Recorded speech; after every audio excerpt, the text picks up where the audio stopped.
Rob DeBoe? Is Rob DeBoe here? Where is Rob DeBoe and Sabrina Maynard? Sabrina's on the side.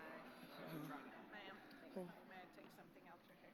Oh, yeah. Don't let you make sure my tracks are not showing. No, it's not that. It's not that. You know what? Now, it was like leaves. Okay. Where are we? Okay, here we are. All the members of council. Okay. Right behind your back. Okay. Let me just start by saying good afternoon, everyone. Today, I am pleased to announce that the City Council of Philadelphia voted 15-1 to adopt a nearly $6.8 billion budget for Philadelphia's upcoming fiscal year starting July 1st. Give that a round of applause, Mr. President. Yeah.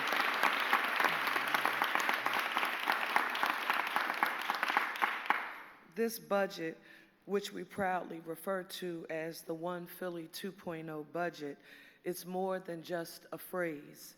It represents our unwavering commitment to the people of Philadelphia. For the second year in a row, the Parker administration has partnered with City Council focused on investing in the people of Philadelphia. At a time of real uncertainty in our country, this budget makes substantial and bold investments in programs that we need most to make Philadelphia, and you already know what I'm going to say before I say it, the safest, cleanest, greenest big city in America with access to economic opportunity for all. And before I go into any of the details of this budget, this is actually my second budget as mayor of Philadelphia. I need to thank you. Thank you, Mr. President. I need to thank some of the people who made this achievement possible. And I especially want to thank our city's finance director and our budget director, Rob DeBoe and Sabrina Maynard.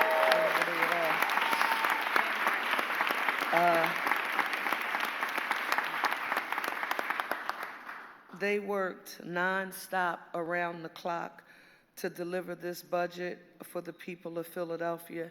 And I also want to thank their staffs, Dan Harar and Tavari Brown. Give them a round of applause, too. I don't know if they're here, Dan and Tavari, but Tavari, thank you. I also, and this is important for those of you who are in the audience, and this is the first time you've ever attended one of our press conferences announcing something that we've done, and you hear us call the names of the people who are behind the scenes, who you don't see in front of the camera. Council President, when you've been a part of the staff that has actually had to do that work, you have a different kind of respect for the people who do the work. So I want to also thank my incredibly hardworking team of senior officials at the top of my administration. And they get it at all times of the day and night. And I want to say publicly that I can't function without you guys. The lady who leads it all, she is my point of entry for everything, and that's my Chief of Staff, Tiffany Thurman, who's probably not even here right now. I don't even think she was able to make it. Our Chief Deputy Mayor, Sincere Harris, and Chief Deputy Mayor Vanessa. Sincere. Oh, she's down there. And wherever Chief Deputy Mayor Vanessa Garrett Harley is, I literally could not do this work without them all. What you just did this morning for us, Vanessa, your institutional knowledge, it's amazing, and I'm grateful to have them by my side. As many of you know, my team and I met people where they were at. It's not something new that we started. For those of you who know me, you know I've been hosting budget briefings and town hall meetings since 2005, standard operating procedure. and we would meet people in their neighborhoods and communities as we brought this budget to the people in every neighborhood and in every council district in our city. And believe it or not, Mr. President, you got finished yours. We didn't finish. We have one more that we have to do. But I believe this budget reflects those voices that we heard, those concerns and the priorities that residents raised. I'm talking about from Mount Airy to Point Breeze, from Kensington to West Philly, the Northeast, North Philly, and Center City, and a handful of other locations that were in between. And I want to thank every resident of the city of Philadelphia who lent their voices to this budget process, because you attended one of our meetings, you watched it via one of the streaming mechanisms and commented. And I want to thank you. Your voices matter. Let's give our people a huge round of applause.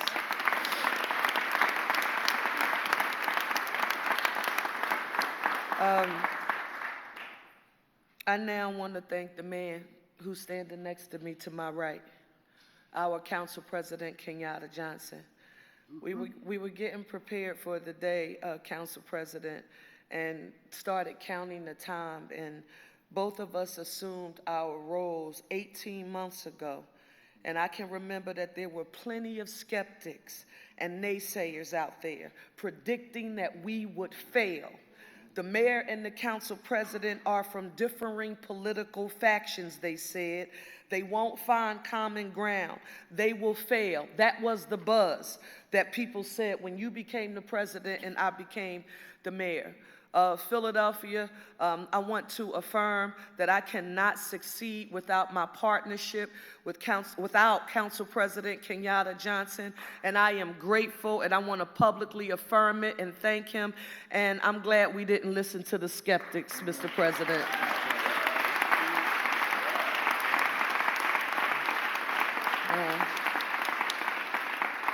All of the members of the City Council of Philadelphia, and I want you to know, I don't know about you all, but especially it seems like the older I get, I'm not impressed with what people say about me when I'm in the room, but it's nice to know what they say about you when you're not in the room. That becomes more important. And to the members of the City Council of Philadelphia, I want you to know that at every time when we do our weekly meetings about this budget or anything that we're working on, a sign of a good leader and your president is he has always made sure he put the members first. As a matter of fact, I'm just going to give you a little bit of the inside. Don't get mad at me, Mr. President.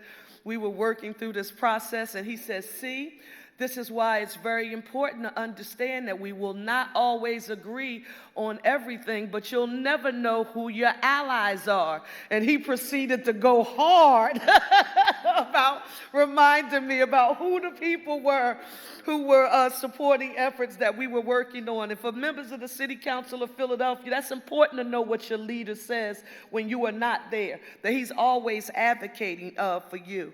So thanks to Council President Johnson's leadership and the votes of this City Council, and these are just the top lines. $2 billion via our home program, housing opportunities made easy. It's on its way to the people of the city of Philadelphia. Historic $2 billion investment in housing. What will we do? We will build, preserve, and restore 30,000 units of housing, the kinds of housing our residents urgently need. And for those who are just saying 30,000 doesn't meet the mark, we don't want you to not have vision enough to see that this is really a 50,000 unit plan when you add the 20,000 units that will be developed by PHA under the leadership of our partner, Kelvin Jeremiah. Give PHA and Kelvin Jeremiah a huge, huge round of applause. Angela Brooks, Jesse Lawrence, John Monlack, Dave Thomas and Angel Rodriguez. Mr. President, I had never been in the foxhole with Dave Thomas and Angel Rodriguez, but cream rises to the top. And they were the subject matter experts, and I won't forget their hard work for building this home plan. And another young lady who you don't see, and she hates this, and I don't care, but she's been with me for a long, long time. and she leads our legislative efforts for this administration. That's my Rachel Meadows, wherever you are, Rachel, wherever you are. So now to all of our building trades friends who are here and developers who are here and residents who are here, our goal now is to get shovels in the ground and not get in our own way. And Mr. President, we're going to try to get that done. Public safety, best police commissioner in the United States. Give Kevin Bethel a round of applause. Chief Public Safety Adam Gear, pie. You've seen the stats. Violence declining 37% on homicides last year. And this year, for people are saying, yeah, that was last year. You want to know where we are thus far? We have a 14.6% decrease. We're already declining in the first 5 months of this year, and there's a whole lot more work to do. So we're still trending in the right direction.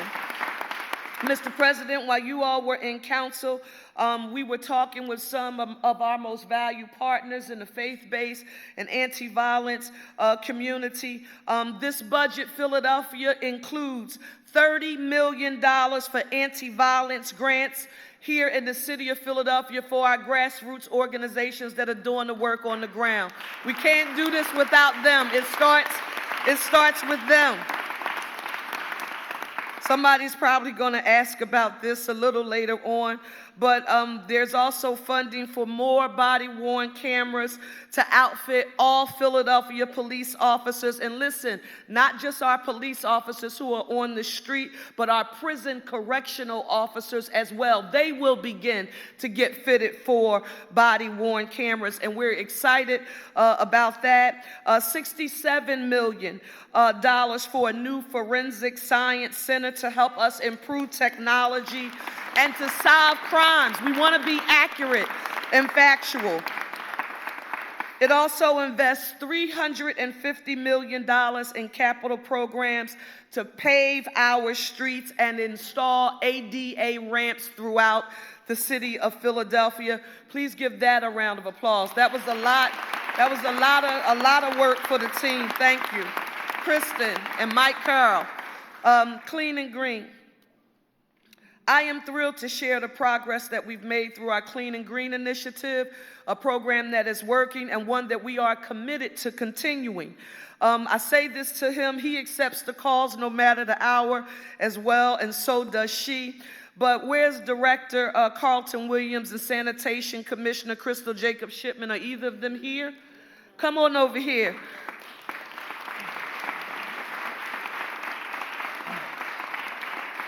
Philadelphia, we meant what we said. We want to give you a government that you could see, touch, and feel. We have successfully cleaned over 124,500 city blocks, commercial quarters, and vacant lots since we took office last year.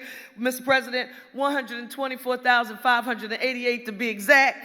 And I am excited about that. And that is Crystal Jacobs, our residential district, council district street cleaning teams, and Carlton Williams. Break it down, those numbers. 93,009 city residential blocks cleaned, again, with our district-by-district cleaning programs. 7,769 neighborhood commercial quarters through taking care of business. Give TCB a round of applause and those workers. People stop them on the street and beep the horn, wave at them when you see them. And 23,810 vacant lots that have been cleaned and cleared. So our work continues.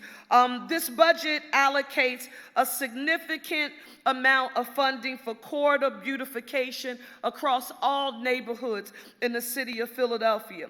We are, in essence, investing $5.7 million to clean and beautify our neighborhood commercial corridors, enhancing the aesthetic appeal and the vitality of our local community. Some people don't think that's important, but when you drive down and walk down a commercial corridor that has big belly trash cans and trees and bright lights and nice signage on the businesses, it makes you feel better about the neighborhood and the community that you live in.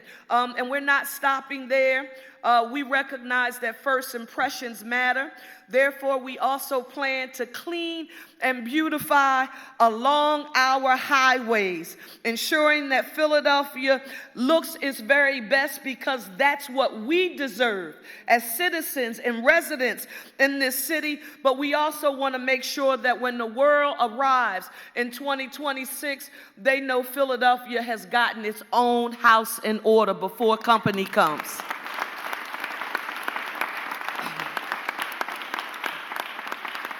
'26 preparation. Mr. President, we were leading and talking and trying to put dollars aside long before it became an issue of much public discussion. I want to note for the record that this budget adds additional investments in 2026 events, bringing the total commitment to nearly $120 million. And these funds are supporting our preparations for large-scale special events planned for 2026, and will ensure that the celebrations are not only in Center City, but that they reach neighborhoods throughout the city of Philadelphia. So we're happy about that. And mark your calendars for July 4th of 2025 this year. If you're going on vacation, the mayor says all flights leaving Philadelphia are not running on July the 4th. You can only get a flight on July the 5th, because you should be on that parkway with LL Cool J and Jasmine Sullivan on July the 4th.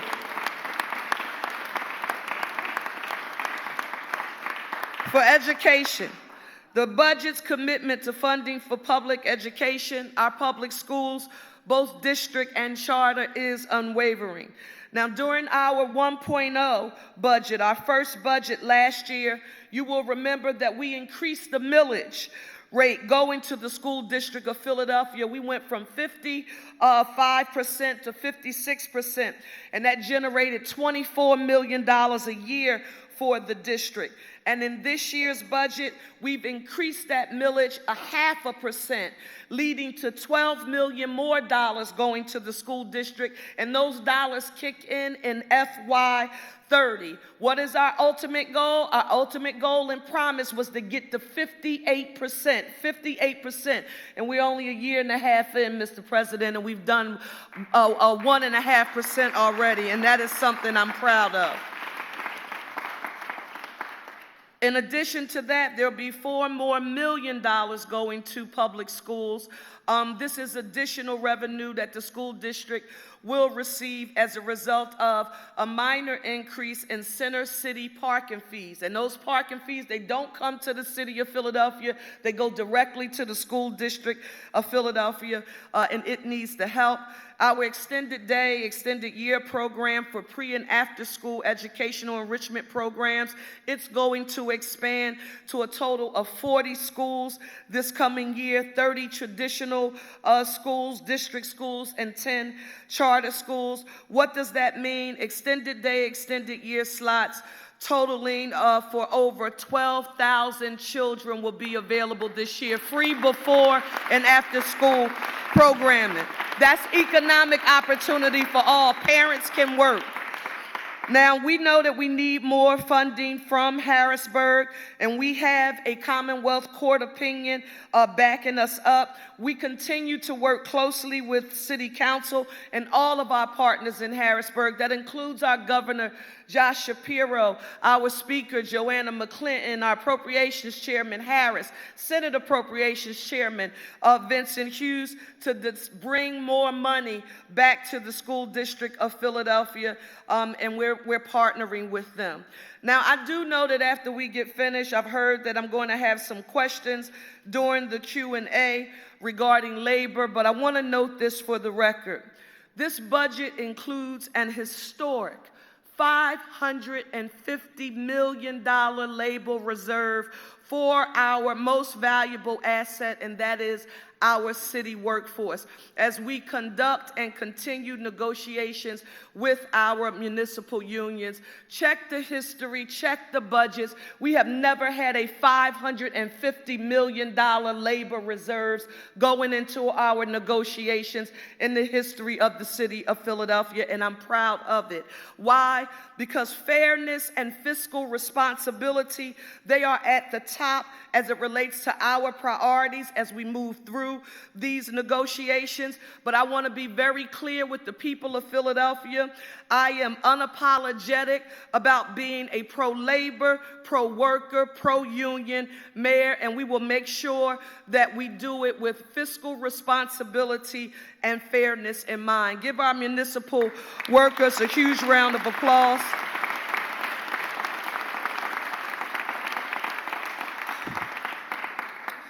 Wellness. We are making significant strides in our commitment to invest in our wellness ecosystem.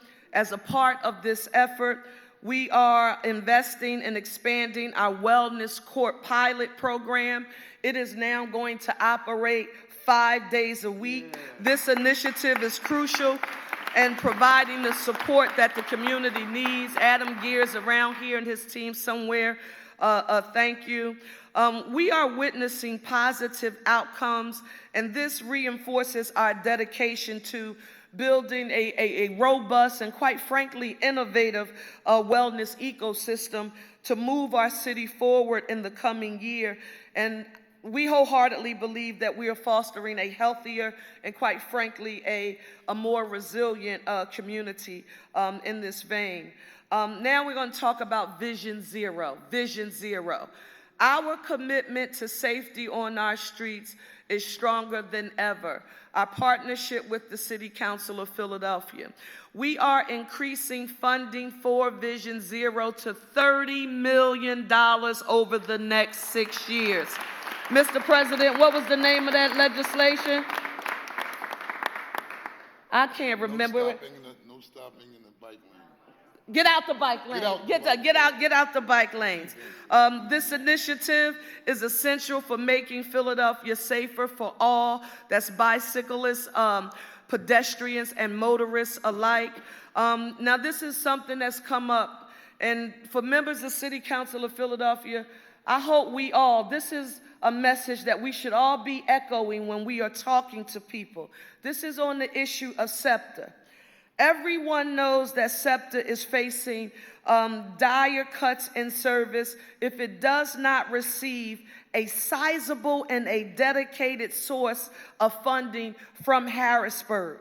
But it's important that we are able to publicly affirm, all of us. We have to set the record straight, that, and we should, because we're not always in a position to say this, that Philadelphia's homework is done. We are doing our part to support mass transit, and this is not the first time in this budget, Philadelphia. We did it last year, and in this year we are doing it again. Our city's 5-year plan funds SEPTA with $716 million in operating support and $76 million in capital support as well. That's $792 million. Let me hear you all say 792. $792 million. Those are the dollars that the city of Philadelphia has just passed in our budget to deliver to SEPTA. And Mr. President, we still only have 2 seats on the board, but we understand how important, y'all don't start.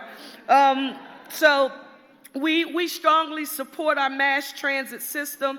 It is quite frankly the nucleus of the economy, not just in Philadelphia, but in southeastern Pennsylvania, and that means the economy in the Commonwealth of Pennsylvania. So any challenge with SEPTA, it doesn't just belong to Philadelphia or Buckchester, Delaware, and Montco. It will impact the revenue of the Commonwealth of Pennsylvania because business can't thrive and function without SEPTA in our mass transit system. So give that a huge round of applause, please.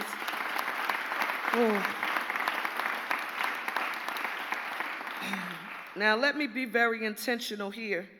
I know there are, and we're going to talk about small business support. I know there are some concerns around the elimination of the exclusion on BERT taxes for small businesses. I didn't like it either.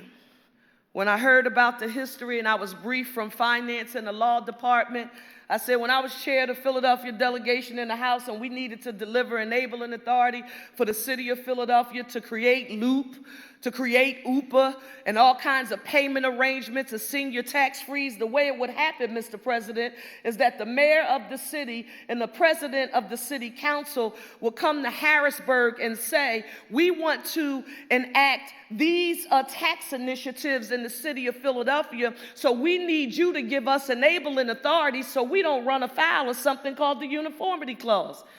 Now, unfortunately, that didn't happen in this case. And as a result of it, while years later, our city solicitor, Renee Garcia, and our revenue and our finance officials, they explained in detail in the news conference during the budget process that pending court cases in the Pennsylvania judicial system made it likely that this business tax exclusion just for small businesses would be found to have violated the Pennsylvania Uniformity Clause, which prohibits us from treating taxpayers differently when it comes to any specific tax. That's why you go to get the enabling authority from the General Assembly first before you enact it. So what did we do?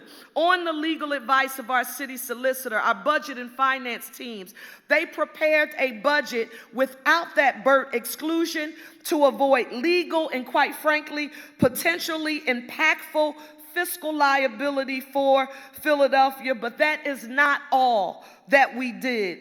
In this budget, just approved by the City Council of Philadelphia and in partnership with Council, we will invest almost $40 million to provide grants to small businesses and technical assistance for those who are paying the tax for the very first time. So we won't leave our small businesses to fend for themselves. We are sending dollars in the form of grants to them directly, because when small businesses thrive, they are the largest employers in the city of Philadelphia. We want them to know that we did not leave them behind. Let's give it up for small businesses in Philadelphia.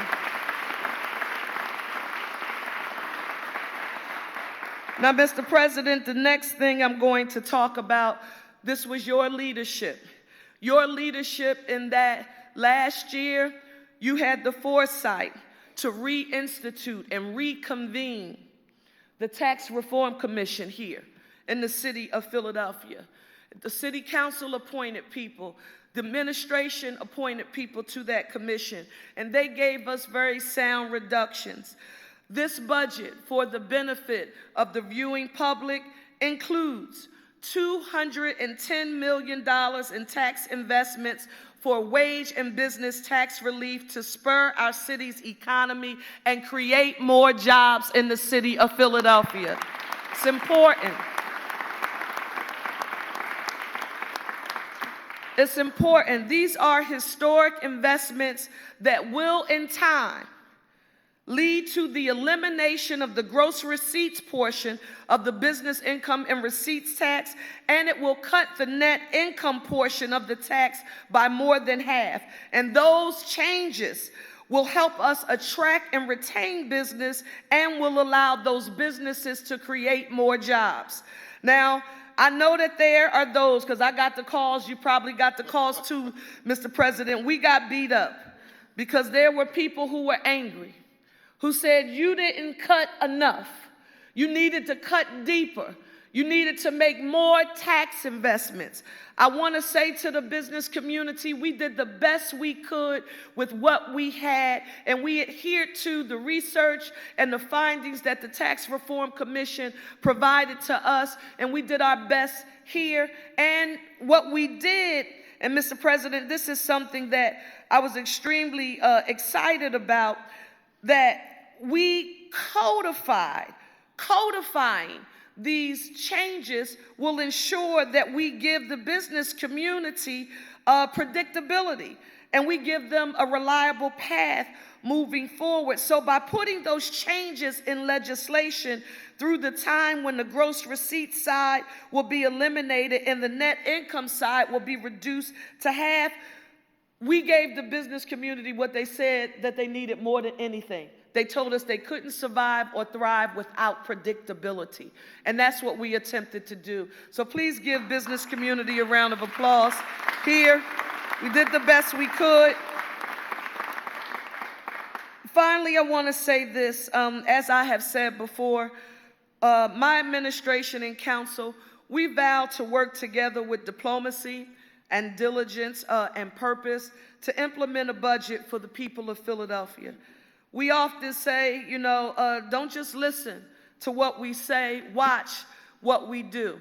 And throughout this long process, culminating in today's votes, we have shown the people of Philadelphia that we did what we set out to do.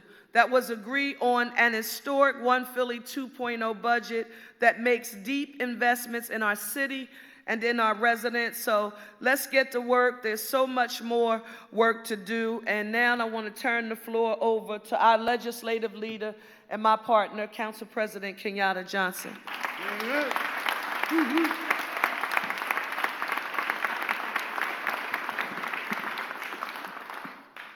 Can we give our mayor a real big round of applause, please?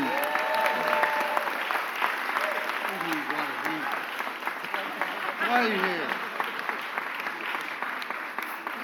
First woman mayor here in the city of Philadelphia, also the 100th mayor here in the city of Philadelphia, and I appreciate you for your hard work and your leadership, and I want to take a moment to acknowledge my members. And although I get a lot of accolades for being the leader of City Council, I know I cannot be the leader that I am without the support of my members. And so I want to take a moment to acknowledge Councilmember Mike Driscoll. Give him a round of applause.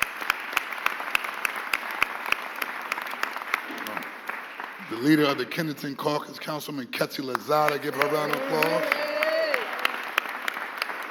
Councilmember Dr. Nina Ahmad. Give her a round of applause. The chair of neighborhood, let's give Councilman Jamie Gautier a real big round of applause. Neighborhood and housing, that is. Give a round of applause to Councilmember Anthony Phillips. Dr. Phillips. And so, throughout this process, yeah, my God. And Councilmember Jim Harrity, give him a round of applause. We're going to build now. Build, baby, build. Build, baby, build. The chair of labor, and I thank my members throughout this process for their hard work. Most importantly, their due diligence throughout this budget process. And I want to acknowledge individuals who work with me through this process. I'm going to acknowledge the CFO of City Council, Ms. Helen Lawhead. Give her a round of applause because she's back there. Walking me through this process and texting her early in the morning, late at evening, in the evening, and we had some long hours, right, going through this process, right? Remember, some very, very long hours, and although she's mom to be, I hope I didn't call her too much and kind of push her in the labor, and so she stood tall throughout this process. Let's give her another real big round of applause, please.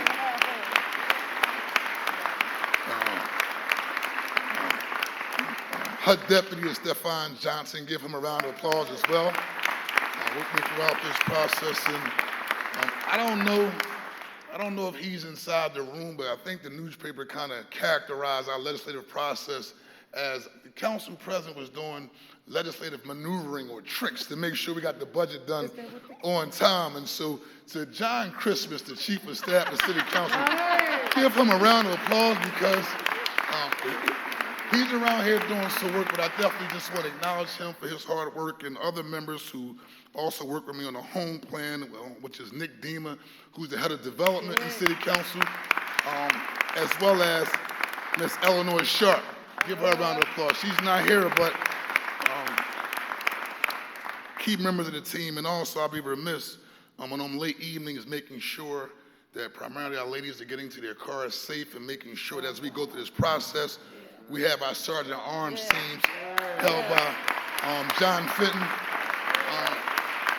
Some people take for granted the work the work that we do, but just recognize that we are public servants. And we put our lives on the line every single day. So if it's not for the Sergeant at Arms just being our eyes and our ears and making sure we are safe, right, we all would be in jeopardy based upon the work that we are doing. We've seen around the country different public servants putting their lives on the line. So I just want to thank them for their hard work and their dedication. And my comms guy, I just give him a shout out because he's more than comms, Vincent Thompson. Thank you very much. So I'm going to be brief, right? Listen, going through this process, right? And you recognize that you're doing a budget, you're not going to please everybody, right?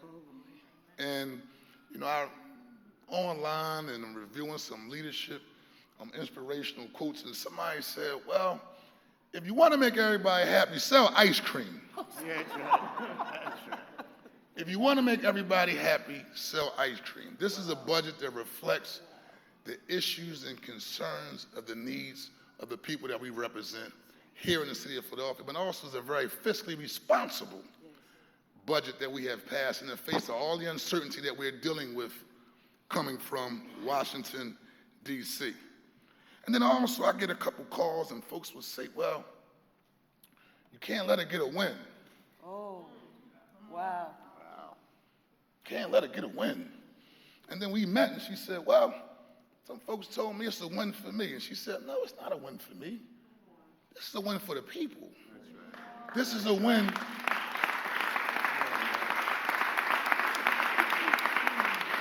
This is a win for that mother that comes to my district office looking for housing. Yes. This is a win for that young man or that young lady who's a returning citizen looking for housing. This is a win for that senior citizen who has to make a decision. Do I pay for my prescription drugs or get my roof fixed? This is a win for that young man or that young lady who's sleeping house to house, couch to couch, because they're homeless. This is a win for that person who's working day in and day out, working to make sure they become a first-time home buyer and trying to make ends meet. And so this is a budget I stand very proud on. But most importantly, why I don't get caught up in childish politics, because I believe in the mission of addressing the housing crisis here in the city of Philadelphia.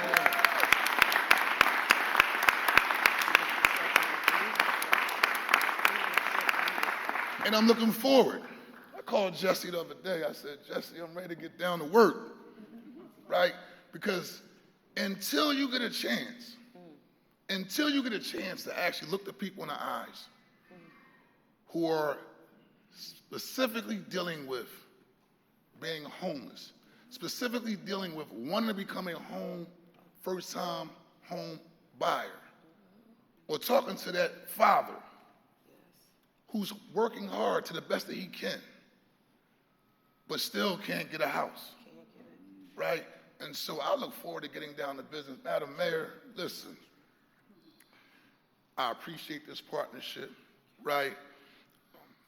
We put the needs of the people over petty politics, right? I'm proud to work with these members who are sincere about making sure we're addressing the most vulnerable population of people here in the city of Philadelphia. And you know what? Oftentimes, you talk about the housing crisis, for some, that's not sexy enough. Oh, it's not. You know why it's not sexy enough? Why? Because you're dealing with and helping those most in need. Why? Some people call them throwaway people. Yeah, right. When you talk about addressing the Kensington crisis, why are you going to go work on that issue? Come on. Why are you going to put all your time and efforts? And so for me, this is something that I'm proud to be a part of, and I look forward to the future where we can look back one day and I tell my son Isaiah and I tell my son Elijah that we have eradicated poverty here in the city of Philadelphia. We have made sure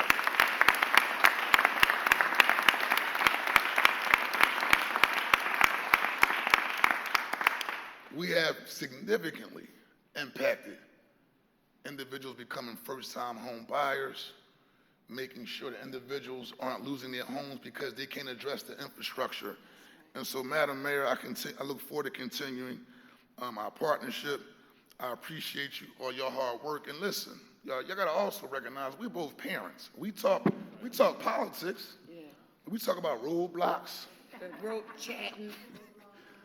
and how we raising our children while we're both public servants. And so I look forward to doing this work with you. I look forward to working with the administration. And here's something else I also recognize, and I'm gonna wrap up on this, because we're both, and I always consider I'm growing in this process as well, right?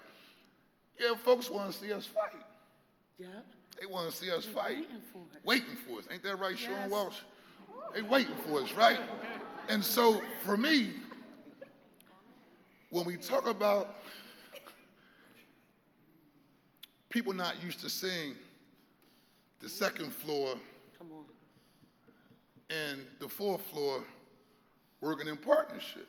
Yes, Mr. President. It was a while ago when you had the John Street, Ed Rendell partnership when the city thrived. We haven't seen it since then, to be quite frank, with everybody inside this room. So when people see us working together, right, for some it's a little unusual. It's boring.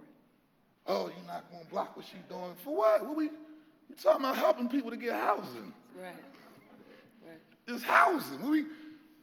That's something we're in the line with. We want to help people become first-time home buyers and address their housing crisis. And so it's truly an honor and a privilege, and I look forward to continuously doing great things here in the city of Philadelphia, which you keep up the good work, all right?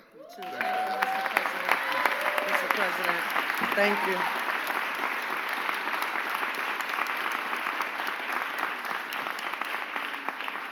Only thing I could think of, Mr. President, when I was listening to you just now, I said, well, if we're not fighting, then that's boring.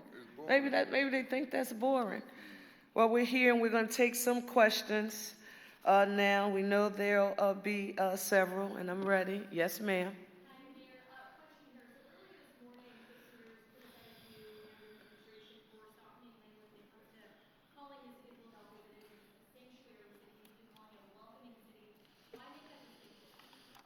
Let me just note for the record that the city of Philadelphia has a 2016 executive order that remains in existence. We are officially and firmly a welcoming city, and our executive order remains as it stands. Let me affirm this, and I have to say this. Everyone has a right to their opinion. We are the city of Philadelphia, the sixth largest city in the nation, the birthplace of democracy. If there were ever a city or a place in space that understood the importance of our First Amendment rights, of people having the ability to safely gather and to protest in a safe and non-violent manner, it's right here in the city of Philadelphia. And we will continue to do everything that we possibly can to ensure that will happen. And finally, I'm going to say this, and this is going to be the last thing I say on this. We are not a monolith. Everyone has a right to their opinion and expectations. But I'm the mayor of this city, and I have to do what I think is in the best interest of making sure that we protect all Philadelphians, no matter their race, their class, their socioeconomic status, their zip code, religion, sexual orientation, or identity, and or their immigration status. I have to figure out the best way for me. Now, another strategy may work for another mayor in another place, but I am doing the best I can and using the strategy that works for the Parker administration. So this weekend, and let me just get to it because it's coming, we respect everyone's First Amendment rights to protest and for free speech. But I also want to be equally clear that the Philadelphia Police Department will maintain public safety and order in our streets and in our neighborhoods. That's their mission and that's their core duty, and they will do that here in the city of Philadelphia. You should also know, Philadelphia, that we are coordinating closely with our public safety and law enforcement partners at every level of government. That is local, that is state and federal, and it's what we did for the Eagles Parade. It's what we did when we had the Northeast plane crash. It is standard operating procedure of what we do when we have large-scale events here in the city of Philadelphia, and this weekend is no different. What I want you to know is that, and I want to repeat this, we want people to come here safely and exercise their First Amendment rights, but we want them and we ask them to do so responsibly. Our police department will ensure their public safety. They're going to make sure that people have a right to peacefully assemble and speak their piece. We are the birthplace of democracy. If it doesn't happen anywhere else, we know that it's important for you to be able to do that here. So we will be keeping the peace, our police department, and that is the order of the day. Now, for the next question, and I want to repeat this again, I have said this since November, because I remember it was right after the election. I think we were right in front of City Hall.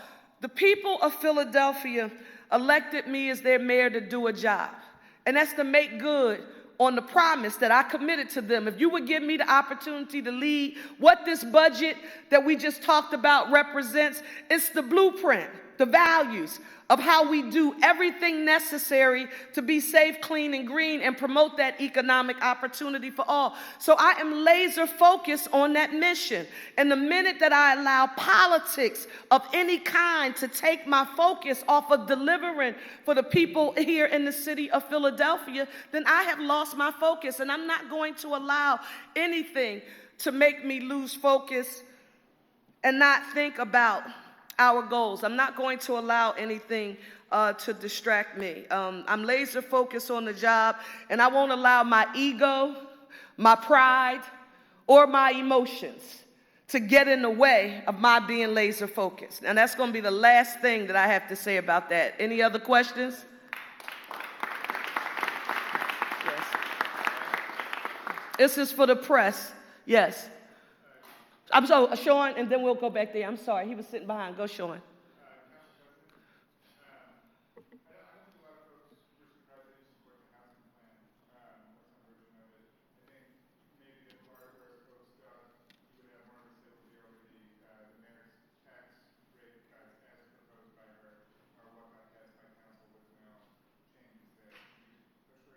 That was agreed upon from the beginning when we introduced it, so we had an agreement. Now, other individuals may want to go further, but nevertheless, that's what we agreed upon, and that's what you see here today. Mr. President, just because Sean asked the question, I have to tell him the truth. Now, I want to go back. We talked about the president reconstituting the Tax Reform Commission. He structured the resolution in such a way where you gave the administration a certain number of appointments, you made a certain number of appointments, and we had tax experts and business folks come together with community leaders, and they gave us a tax reform proposal. And we worked together, Helen, Finance, Budget, the president, and I, and we came out with a proposal. Now, Mr. President, because this is not something that I have done in my career, and I mean it, and I know you haven't done it because you and I sat a few seats from each other when we were in Harrisburg and we served here in council. Let me tell you what I learned. I learned that some people will meet with a constituency of business leaders who want to go deeper as it related to our tax investments in this budget, and they said to them, I agree with you, I'm going to go fight for that, and we're going to go and make that happen. And then they talked to another constituency. Let's say it's the education constituency. Now remember, I'm the mayor who made a commitment that I wanted to see us get to 58%. I wanted to increase the millage rate going to the school district of Philadelphia from 55% to go to 58%. Right now, we're going to be at 56.5%. Well, then you get in the room with education advocates and you tell them, we think you need more education funding and we should do it immediately. So wait a minute now. You said, yes, you want business taxes more right now. You just told the education community, yes, you want more education funding, and FY30 is not soon enough. That's when it kicks in our budget. That's not soon enough. We want it right now. And every constituency that comes to you, you say yes to them. And then you got to go through the line items, and you have to figure out how you're going to get them done.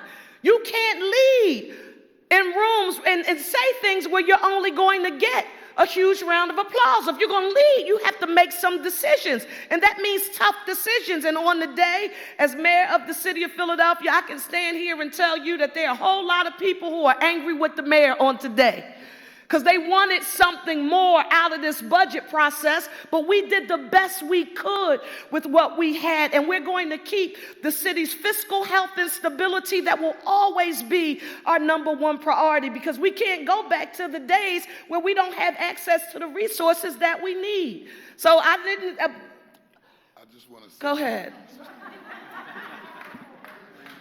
He asked, Mr. President, he asked the question. But Sean, also... just recognize this, and I've asked that question, and different people have come to me and said, could you go deeper, could you do more, right? And the proposal is what the proposal is, but let's also start from here, right? Last year, there were no tax increases. Come on. That's the first part. No tax cuts. Tax investments, that's the first part. This year, you have a codified, predictable tax investment for the business community. So just being clear, as I said before, if you want to make everybody happy, sell ice cream, right? Because that isn't the only constituency who didn't get totally everything that they want, right? It's a marathon, not a sprint. It's the beginning of a process. And so with that being said, we have done some tax investments that's going to spur job growth and development here in the city of Philadelphia. So thank you very much, Sean. We got one last question. You mentioned Rendell and the street. Obviously, streets is No, I am enjoying myself being the best council president as I can be, that my members allow me to come up here and do the work that I am doing. Thank you.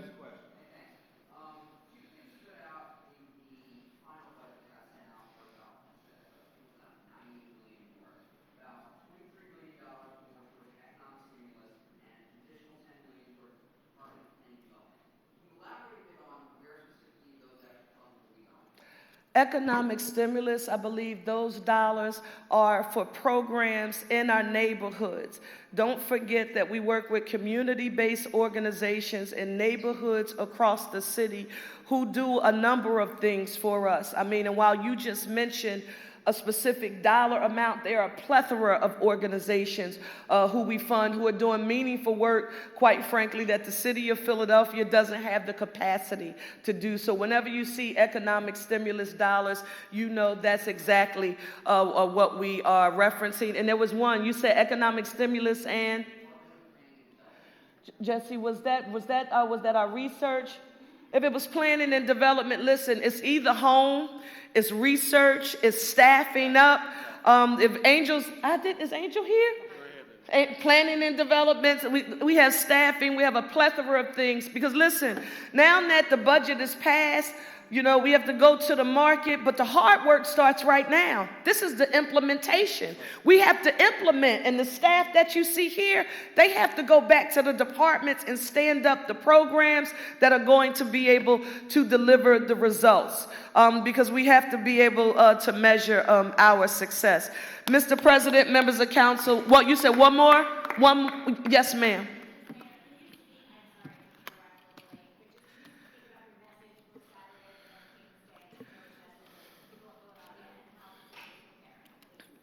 Okay.